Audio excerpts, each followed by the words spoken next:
in an experiment. We don't know yet. Why is light so far? Like, it sounds so simple. They had no idea. But now the data speaks. I find this not only refreshing, but at some level astounding.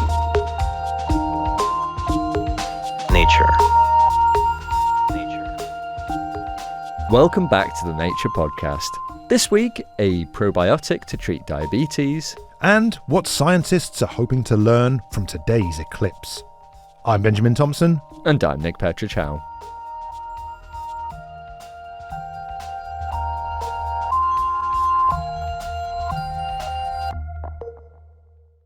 Researchers have developed a probiotic that can actively respond to high blood sugar levels, which they hope could one day be a new treatment for diabetes. So we thought there was an opportunity to develop a treatment that behaves more like the body itself, that can respond to changes in glucose rather than simply delivering a fixed amount of medicine. This is Guan, one of the team behind the new probiotic. Now, diabetes is a pretty common condition. The WHO estimates that around 1 in 9 people live with the disease, the vast majority with type 2 diabetes, which is typically acquired late in life. In type 2 diabetes, the hormone insulin is either ineffective or produced at too low levels to control blood sugar. Over time, if blood sugar levels are left unchecked, this can lead to all sorts of complications, like kidney problems, blindness, and even amputation of limbs. So management is really important. There are drugs that can manage type 2 diabetes. You've probably heard of GLP-1 agonists, for example, also known by their brand names like Ozempic or Wegovy. These medications can ultimately help stimulate insulin production and keep blood sugar levels in check. But there can be an issue with this. One major challenge is that blood glucose goes up and down throughout the day depending on meals, physical activity, and many other factors. But most medicines are given at a fixed dose and on a fixed schedule. So there can be a mismatch between a treatment that is relatively fixed and a biological system that is highly dynamic. Diabetes medications such as GLP-1 agonists can have side effects too, which can be exacerbated if they are given more than they are needed. So Ninzi and the team wanted to see if they could make something that just gave people medication when they needed it. They decided to make a living drug. And I mean that in every sense of the word. Rather than giving a fixed medication, they wanted something that could respond to blood sugar levels. So they turned to probiotics, swallowable microorganisms. The team genetically engineered a strain of the bacterium E. coli that's commonly used in probiotic research, allowing it to sense glucose levels. When levels are high, the E. coli produces and releases GLP-1 molecules. A simple way to think about it is that the system has a molecular brake. When glucose is low, that brake keeps GLP-1 production switched off. When glucose rises, the bacteria generate a small signal. The signal releases the brake, so the bacteria starts producing GLP-1. As glucose comes back down, the signal decreases and the brake is applied again, reducing or switching off GLP-1 production. The team nicknamed their glucose-responsive bacterium GIFT and tried it out in some animal models of diabetes, in this case, mice and macaques. After giving the drug orally, they monitored the animals' responses. The animal results were very encouraging. One of the first things we wanted to know was whether the bacteria could really tell the difference between a high glucose diabetic state and a normal state. In mice, we found that the glucose responsive circuit was strongly activated under diabetic conditions. And this response led to GLP-1 production. The engineered gift cells significantly improved blood glucose control and glucose tolerance in diabetic mice. And when we then test the treatment in monkeys, which is physiologically closer to humans, we were very pleased to see improved glucose control in these animals. These results also showed that the orally taken probiotic was able to make its way through the stomach to the gut and still function. Ninzi and the team also showed that GIFT seemed to help protect the animals against some of the complications associated with diabetes. The animals had less fat accumulation in the liver and lower levels of damage to the kidneys and colon, compared to the diabetic model animals that hadn't received GIFT. And that wasn't all. In the diabetic mice, treatment with GIFT led to a reduction in both body weight and body fat. So although the main purpose is to improve glucose control, the results suggest that it may also provide an additional benefit in reducing excess weight and fat accumulation. Such results may not be terribly surprising, given that GLP-1 agonists are often used for weight loss. But Ninji thinks that this could be helpful to people with diabetes who often have excess weight, which can exacerbate their condition. And while these results may sound positive, Ninji cautions that GIFT is a long way away from human trials. She and the team want to understand more about how the bacteria behave, how long they remain active, for example, and therefore how often you need to take the probiotic. The team also need to ensure that the probiotic is perfectly safe, especially in the long term. But ultimately, they hope that this work could one day offer people with diabetes a reactive living drug that can help them easily manage their blood sugar without worrying about spikes or crashes. And if successful, they wonder if this kind of living drug system could be used for all sorts of diseases. In the longer term, we also hope that this idea can go beyond diabetes. The same kind of living platform could potentially be programmed to sense other disease-related signals and produce different therapeutic molecules when they are needed. So ultimately, our goal is not just to develop one treatment, but to explore a new generation of smart, self-regulating living medicines that can work more closely with the body. That was Ninji Guan from East China Normal University. For more on living drugs, head over to the show notes for some links. Coming up, how to safely see today's eclipse in the Northern Hemisphere. Right now, it's time for the research highlights, read by Dan Fox. Mountain lions have been found to have an unlikely effect on driver safety, with research finding that motorists in areas where the animals are present are less likely to be in collisions with deer. Researchers cross-referenced data about where vehicles have hit Colombian black-tailed deer with GPS data from collared big cats and camera trap images. They found that the presence of mountain lions, also known as cougars or pumas, is associated with a 67% reduction in the probability of a deer-vehicle collision. Deer avoid roads when pumas are around, probably because forest edges, including roadsides, are prime hunting grounds for the big cats, and cougars are nocturnal hunters, which could encourage deer to become less active at night when many collisions occur. The team hope that highlighting this unexpected effect might help to build support for coexistence between humans and large carnivores. Hunt down that research in Current Biology. How does dripping water erode rock over time? New research suggests that each droplet acts like a tiny hammer, repeatedly damaging the surface in the milliseconds after impact. Previous studies of water droplets have relied on high-speed cameras, but this technique can't reveal how the force of each drip is distributed after impact. So researchers used a sensor that measures surface strain, the deformation of a material, below panes of glass, and then took measurements as droplets rained down onto them. In the first 2 milliseconds after impact, the droplet induces a powerful force that can begin to fracture the surface material. Then, in the following 2 to 20 milliseconds, the material and water vibrate in sync at a frequency close to that at which many rocks vibrate most easily.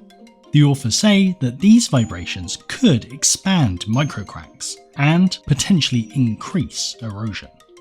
Drop into the journal Small to read that research.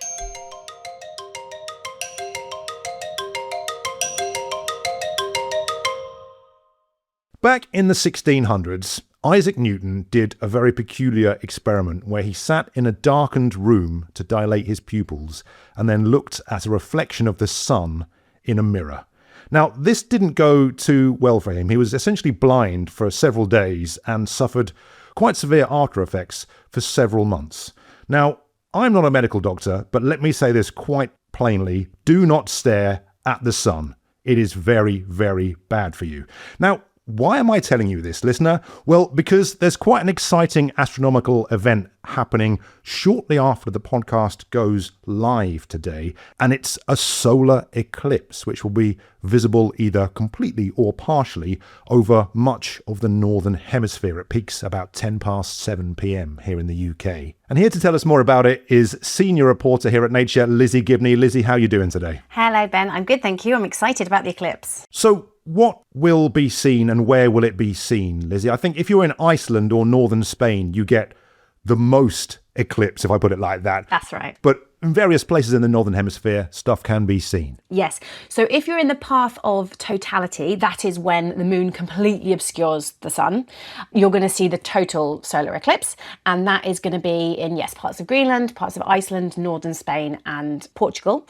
For much of the rest of Europe and some parts of the US and Canada, you're going to see a partial eclipse. And the further away you are from that line, less the sun is going to be obscured. So for instance, here in London, it's going to be about 90%. And in the very far southwest of the country, you'll get up to 95%. Over the rest of Europe and little parts of North America, there will be some potential. So for example, in New York, it'll be about a 10% eclipse, so not huge. And the maximum will be just before 2 in the afternoon. And so for folk who are maybe heading out to see what's going on, how can they do it safely? That's most important. Yeah, it's really important. I didn't know that story about Isaac Newton. So yeah, you can get terrible retinal burns, like permanent damage from looking at the sun. And one of the problems is, of course, you want to see the sun because it's an eclipse. And during a partial eclipse, a lot of the sun is covered. And so the rays are kind of dimmed. And especially if it's in the evening, it's towards the horizon. So it might feel like there isn't any damage happening. You might not have your natural reaction to flinch away from the sun, that kind of protective measure your body takes.